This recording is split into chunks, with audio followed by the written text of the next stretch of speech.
Meus irmãos, dando sequência à nossa série de estudos sobre o Sermão do Monte, nós somos hoje convidados a abrir a palavra de Deus lá em Mateus 7, versículos 13 a 14.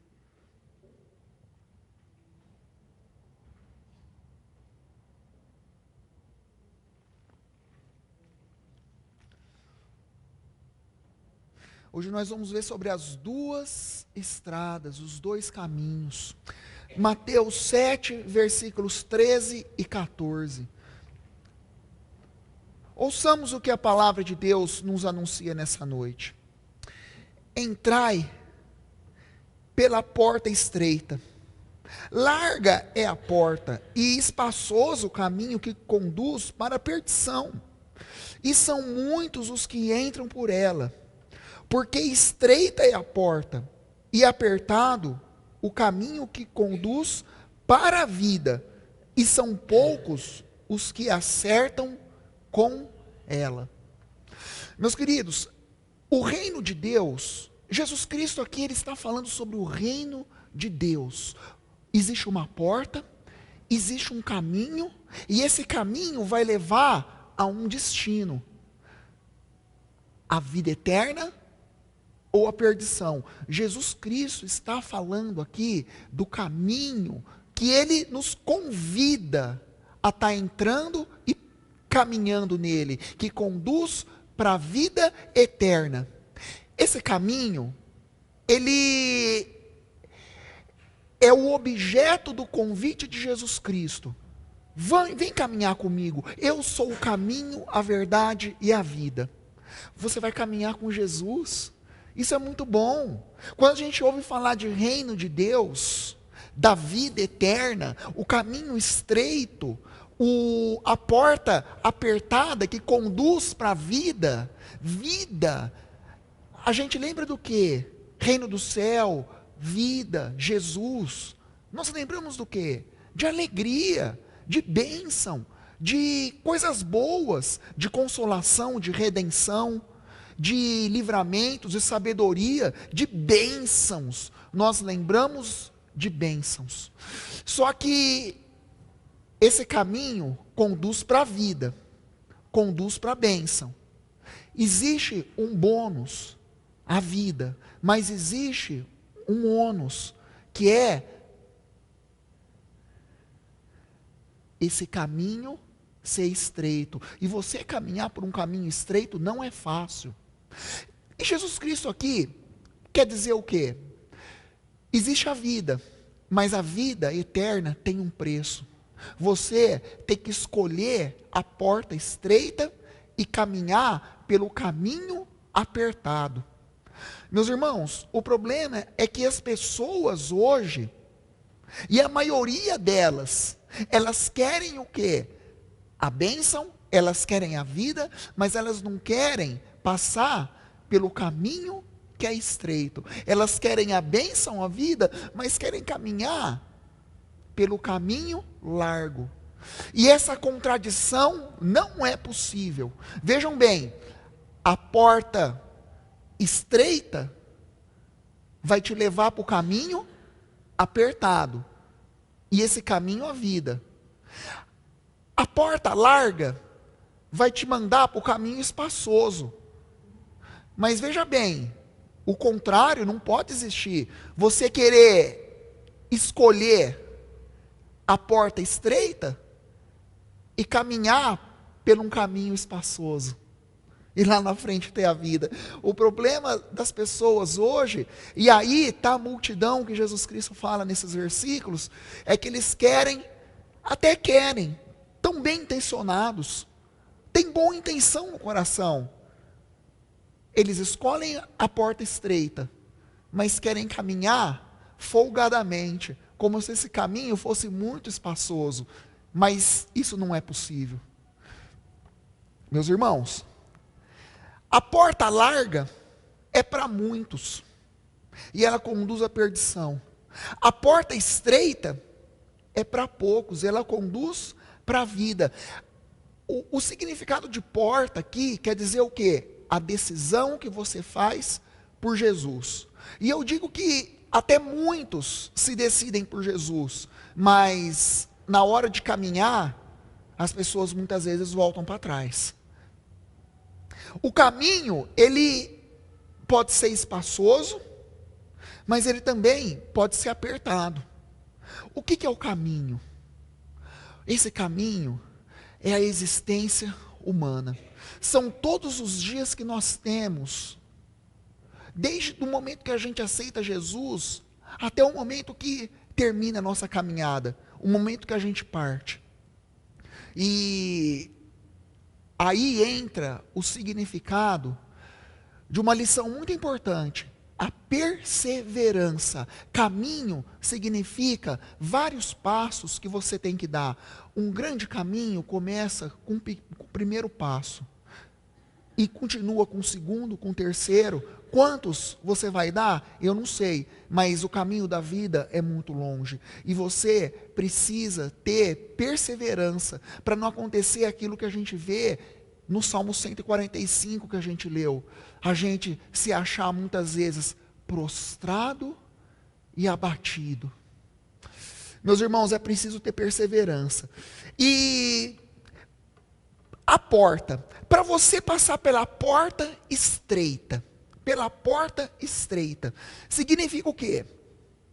Ela vai te conduzir à vida, você vai ter bênçãos, você vai ter a vida, você vai ter a consolação, você vai ter a redenção, você vai ter a salvação em Cristo Jesus. Isso é maravilhoso. Só que o caminho é estreito, porque existe um preço a pagar por todas essas bênçãos. Você vai ter que ter uma vida de renúncias, você vai ter que ter uma vida de abnegação, uma vida de consagração ao Senhor.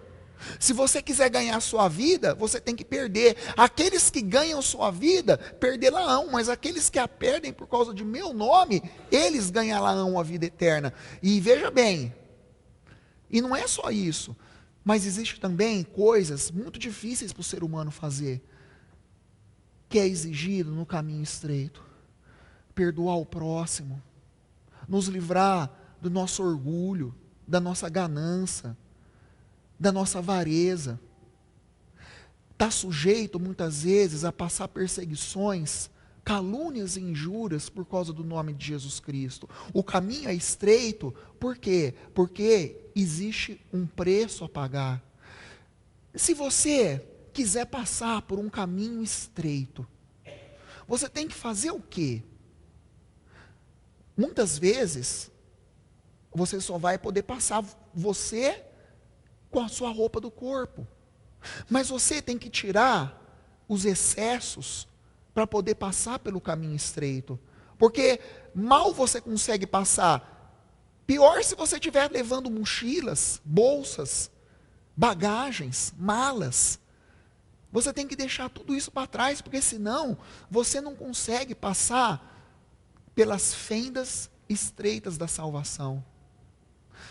Essas bagagens, essas bolsas, essas mochilas, essas malas, elas estão cheias do quê? Do nosso orgulho pessoal, da nossa vaidade, da nossa ganância, das nossas misérias pessoais, da nossa avareza, do nosso orgulho próprio, dos nossos pecados pessoais. E tudo isso você tem que fazer o quê?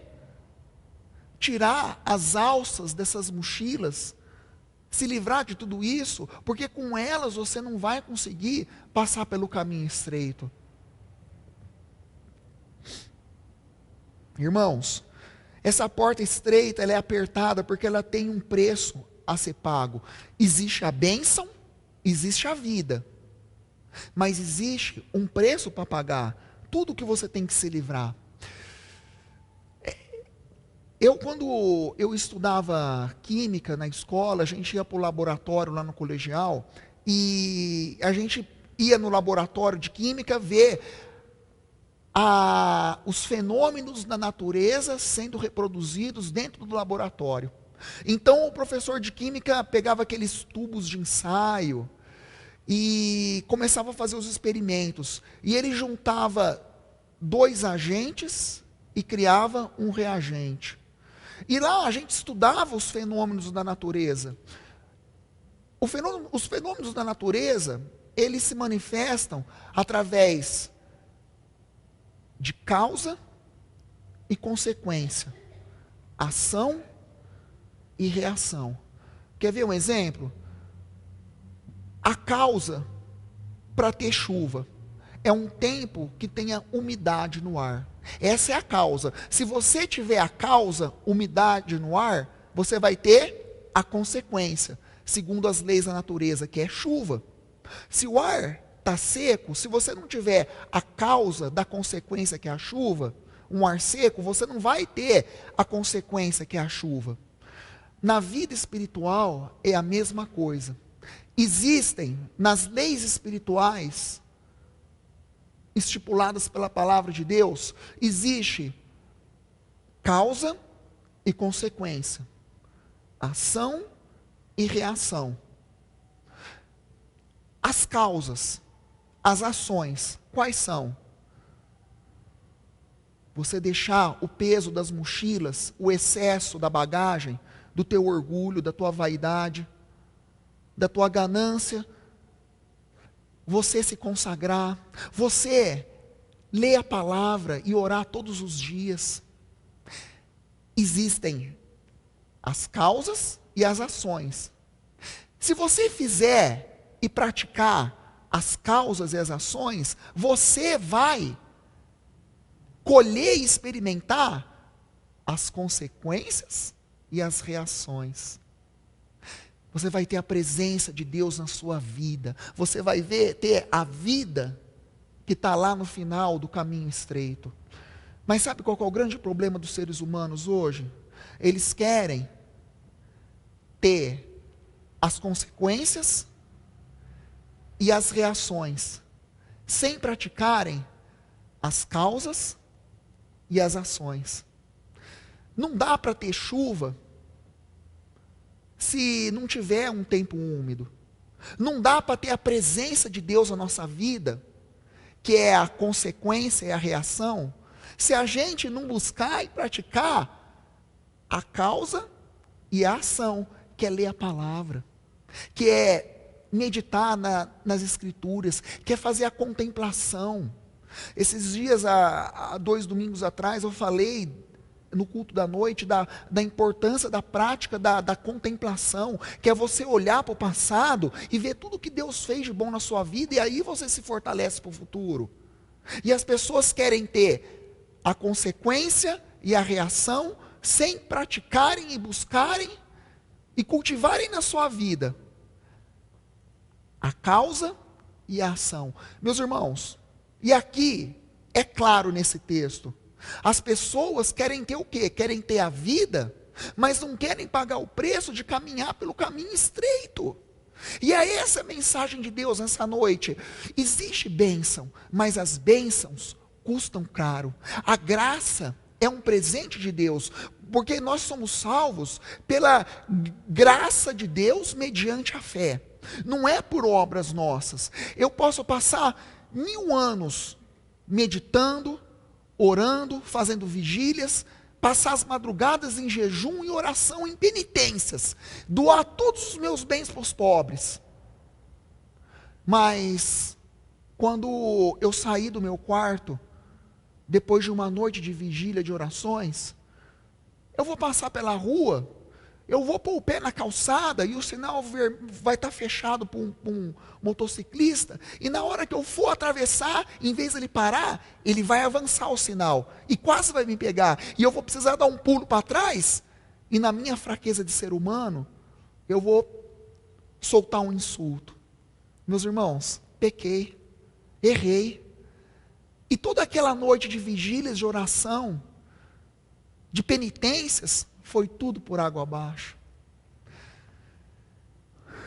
Nós não somos salvos por obras. Sabe por quê?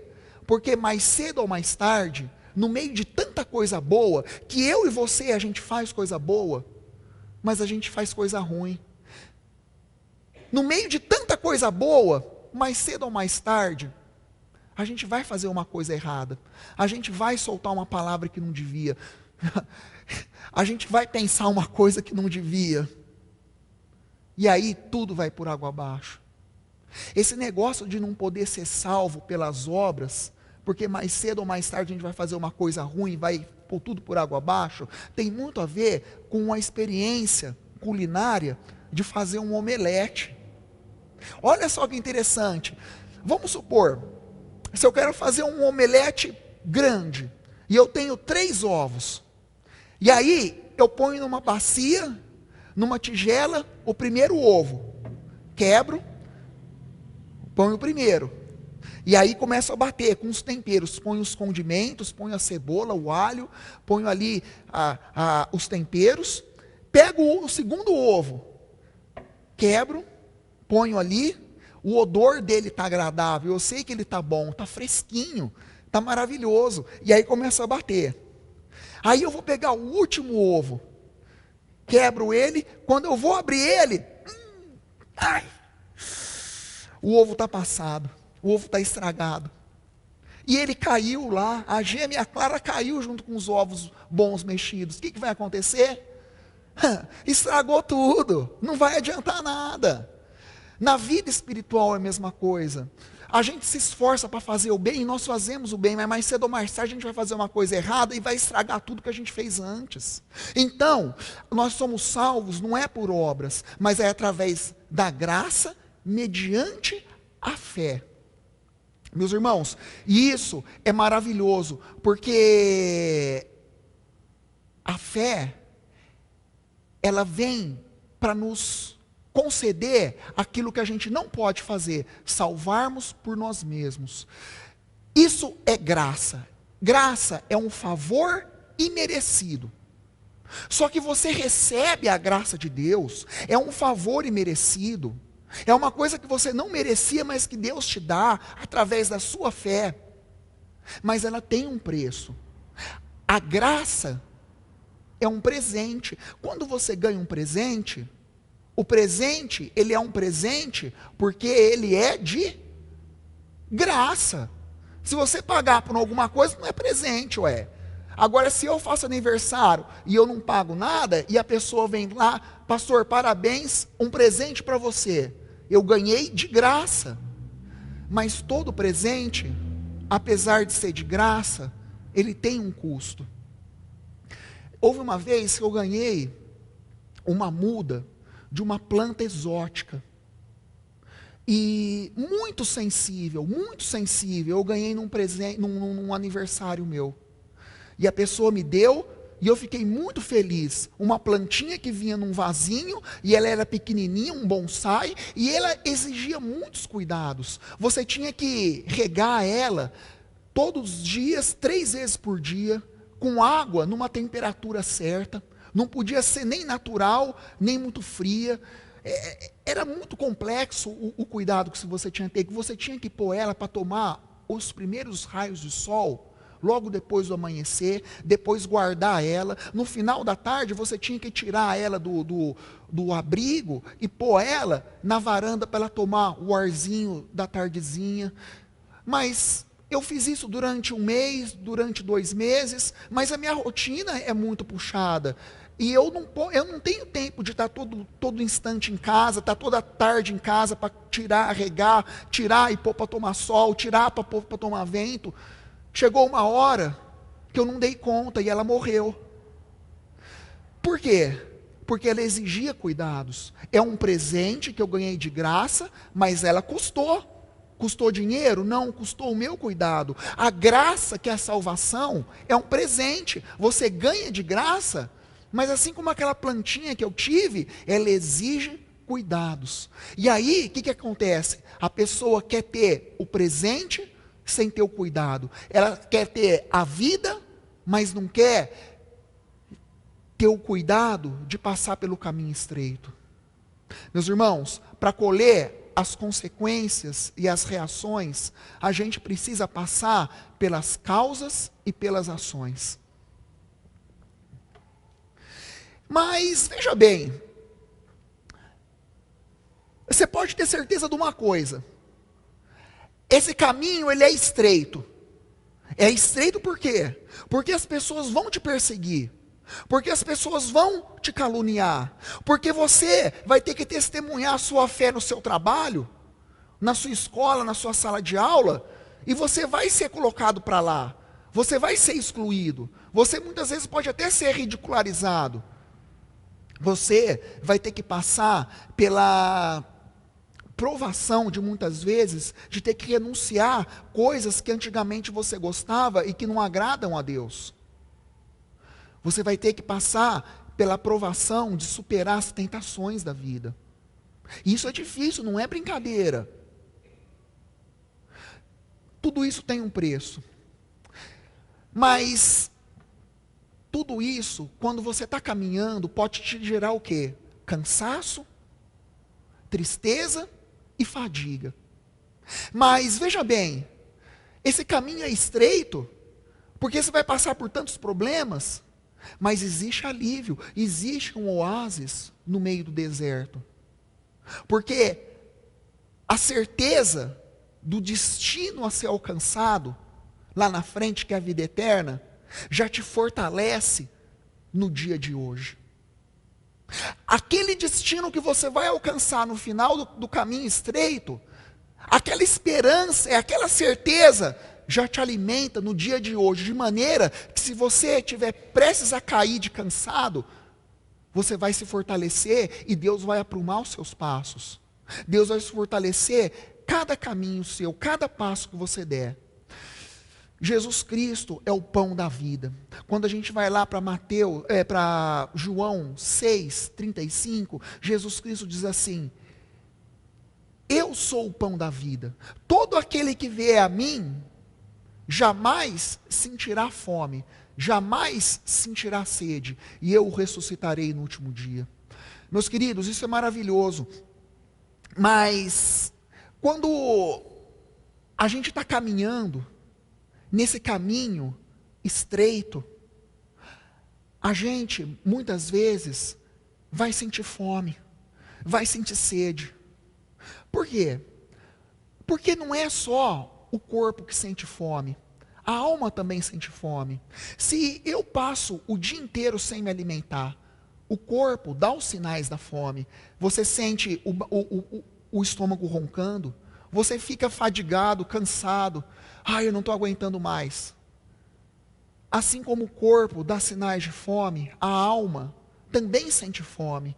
Fome de alegria, de esperança, de comunhão e de amor. E quando ela tem fome de tudo isso, ela também dá os sinais da fome. A tristeza, o abatimento, a depressão.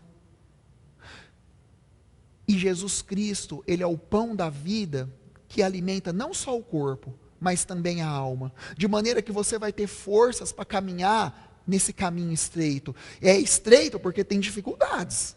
Mas você tem a companhia de Jesus que te alimenta. A certeza do porvir já te alimenta no dia de hoje.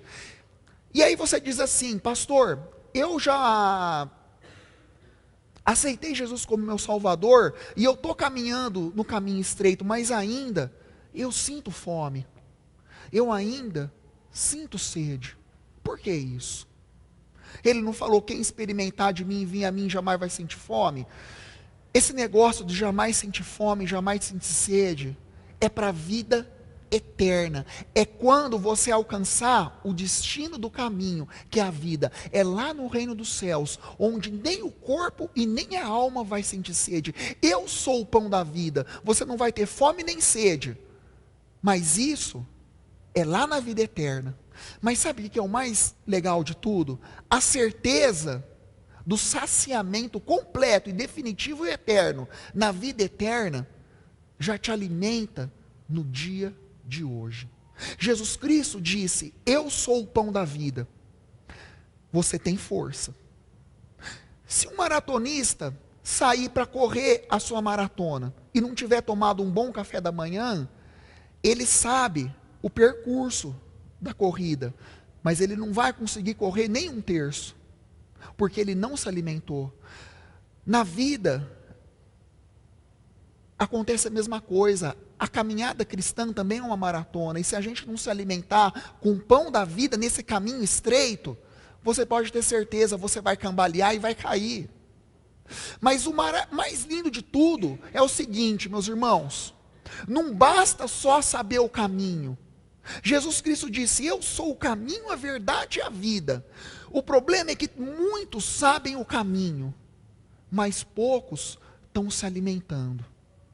Eu queria encerrar o estudo dessa noite dizendo o seguinte: o caminho a gente já sabe. Jesus Cristo é o caminho. Você tem um caminho e ele é estreito, ele vai te conduzir à vida. Lá na frente, você não vai ter fome nem sede. Aqui sim. Mas a certeza do seu saciamento no futuro já te alimenta no dia de hoje.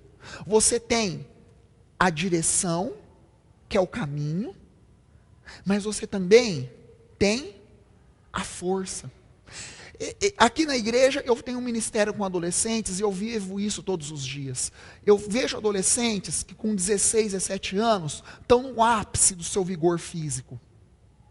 Tem muita força, muita disposição, mas eles não têm um caminho. Pastor, eu estou cheio de força, mas qual que é o sentido da vida? Para onde que eu vou? Para onde que eu vim? Para onde que eu vou? Eu não sei, daqui a pouco eu estou terminando o terceiro colegial, eu não sei o que eu vou fazer, que vestibular que eu vou prestar, eu não sei o que eu quero fazer da vida. Eles têm força, mas não têm um caminho. Mas o oposto também é verdadeiro. Eu vejo muitos adolescentes, e isso cabe também muitas vezes para nós, que têm planos de vida maravilhosos. Ou o cara já arquitetou tudo, com 17 anos o cara já sabe tudo que ele vai fazer, já sabe a universidade que ele vai prestar o vestibular, já sabe a empresa dos sonhos dele que ele quer ir trabalhar, conhece todo mundo, já sabe onde que ele quer morar, já sabe de tudo. O plano é maravilhoso. Ele tem um caminho, mas não tem força. Ele sabe do vestibular que ele tem que prestar, ele sabe a universidade que ele quer entrar, e ele tem que acordar todo dia às 6 da manhã para estudar. Mas aí chega o horário que toca o despertador no celular, ele fala: hoje está tão gostoso, desliga o celular, desliga o despertador, põe a manta em cima da cabeça e dorme até meio-dia. Ele tem o caminho, mas ele não tem a força. É preciso ter os dois na vida. Você já viu um avião decolar voo com uma asa só? Não é possível. No voo da vida, a gente só vai decolar em direção ao destino da vida eterna se a gente tiver essas duas asas, os dois lados da cruz de Cristo: a força, o pão da vida, e o caminho, que é a luz do mundo. Quando falta um desses dois, o alimento, o pão da vida, ou a luz do mundo, que é a direção, você vai cair. Não caia, meu irmão. Jesus Cristo diz assim: escolhei o caminho estreito, a porta estreita, que ela vai te levar para a vida eterna. O caminho é estreito, mas a certeza do destino já te alimenta no dia de hoje. Que Deus te abençoe nessa noite, amém? Amém. Eu convido aqueles que puderem a se colocar em pé e todos nós entoarmos o hino de número 93, encerrando o nosso culto.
Senhor, que nesse caminho estreito, não basta só saber a direção.